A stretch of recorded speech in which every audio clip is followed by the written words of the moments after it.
Tous. Bonjour à tous, bonjour à toutes. Voilà, on vient comme d'habitude partager avec vous des petits cours comme ça. Tant qu'on n'a pas le droit de pratiquer dans un dojo, par arrêté ministériel, mais ça n'empêche pas que on vient, on vous donne des techniques à travailler chez vous pour rester en contact avec le karaté. Voilà, pour ne pas trop s'attarder sur le blabla. Le cours d'aujourd'hui, ça va être simple, c'est-à-dire, quand on vient au karaté, souvent, on commence par des techniques de défense, comment on apprend à se défendre. Et on focalise là-dessus, on se dit, ah, alors quand je vais commencer à apprendre à attaquer. Parce qu'on ne vous explique pas malheureusement que chaque défense au karaté est une attaque. Chaque défense est une attaque. Faut-il le savoir? Donc voilà, on va procéder par morceau, en rappelant les techniques de défense connues. Hein. Par exemple, Jo Danagiyuke, Jo Danagiyuke, Uchi Udeuke, Uchi Udeuke, Soto Udeuke, Soto Udeuke, Gidambare, Gidambare, Shutouchi, Shutouchi. Sans aller vers d'autres, il y a Kakiwake, il y en a d'autres, il y a Uzaike, mais on va rester sur ces simples là. Donc je disais, chaque défense est une attaque.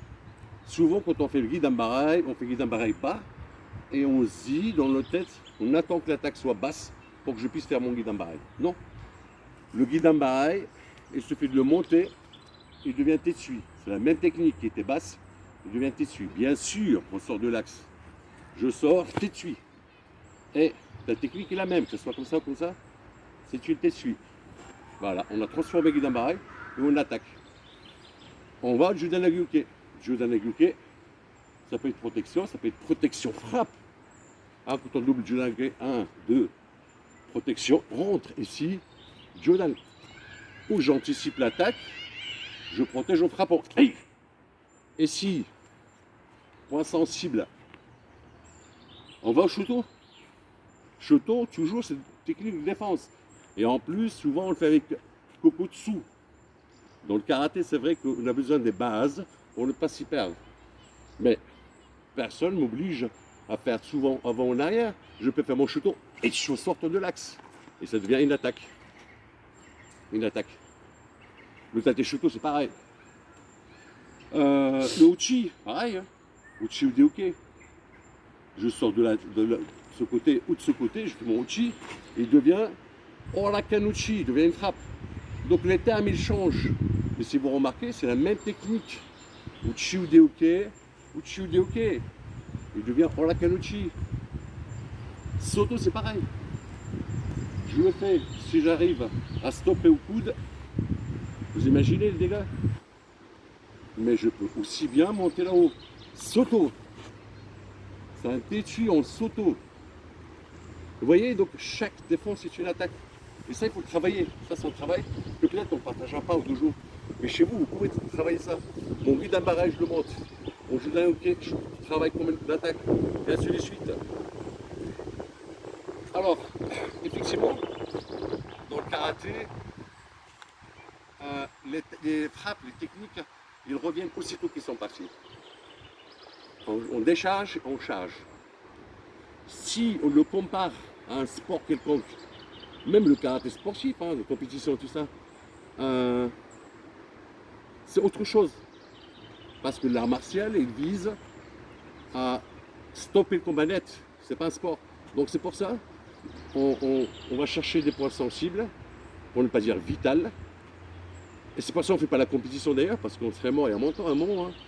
Mais dans le sport de combat, on apprend des touches, des machins, qui ne sont pas dangereux. Mais l'art martial, c'est autre chose. C'est autre chose.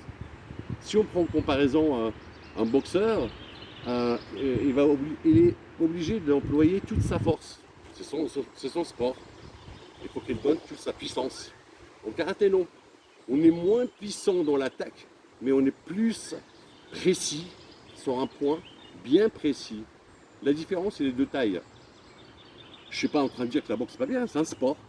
Même si je prends le karaté compétition ou spectaculaire, c'est un sport. Pourquoi c'est un sport? Parce qu'il est limité par l'âge. Il arrive à un moment donné, on ne peut plus faire des mawashi haut, des machins, des trucs, des performances comme ça. Parce que c'est limité. Alors que l'art martial, lui, il est censé protéger le corps et le faire toute sa vie. Donc il faut faire le distinguo. Un compétiteur, c'est bien qu'il fasse ça. Moi aussi, je passais par là. Connaître l'adrénaline, connaître tout ça. Mais il faut savoir, c'est pas l'art martial, ça c'est du sport. Vous voyez?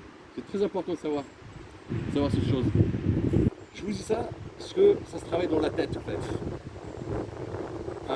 Il attaque quiconque du karaté, ça se prépare pas. On part de 0 à 100. De 0 à 100. De 0 à 100. On ne prépare pas notre combat.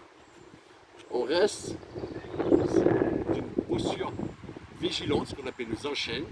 Les enchaînes, c'est quoi? C'est une vigilance, c'est-à-dire on vide l'esprit de tout, du mal, du bien, machin. Je sens le danger, je crée une bulle, mais ça ne se voit pas.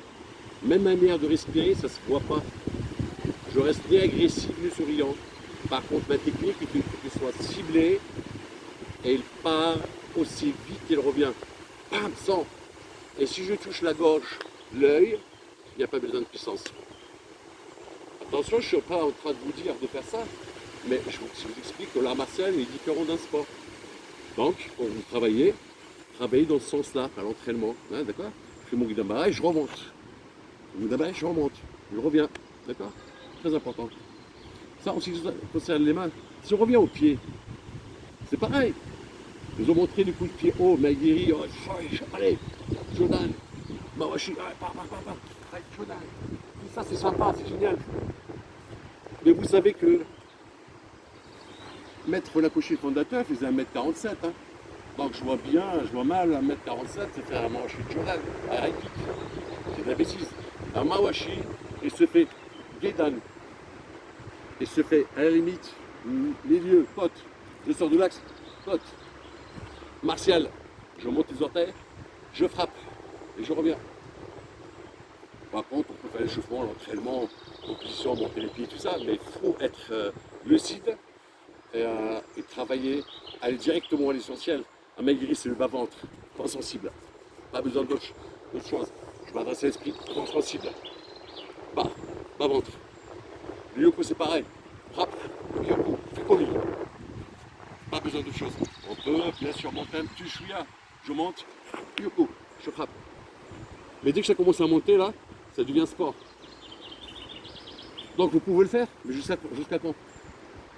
Alors mon objectif à vous, à moi, c'est vous parler de l'art martial. Si je dois faire défendre ma vie, je ne vais pas chercher midi à 14h. Je suis obligé. Je choisis un point vital. Il y a des points vitaux qui sont cachés. Mais il y a des points vitaux qui sont visibles. Gauche, le nez, tempe, même à l'intérieur de la cuisse. Hein, je frappe un mawashi là, ça peut faire des dégâts réversibles. Donc voilà, il faut travailler tout ça. D'accord? Il faut rester vigilant. On va s'approcher de la cible là, je vous montre.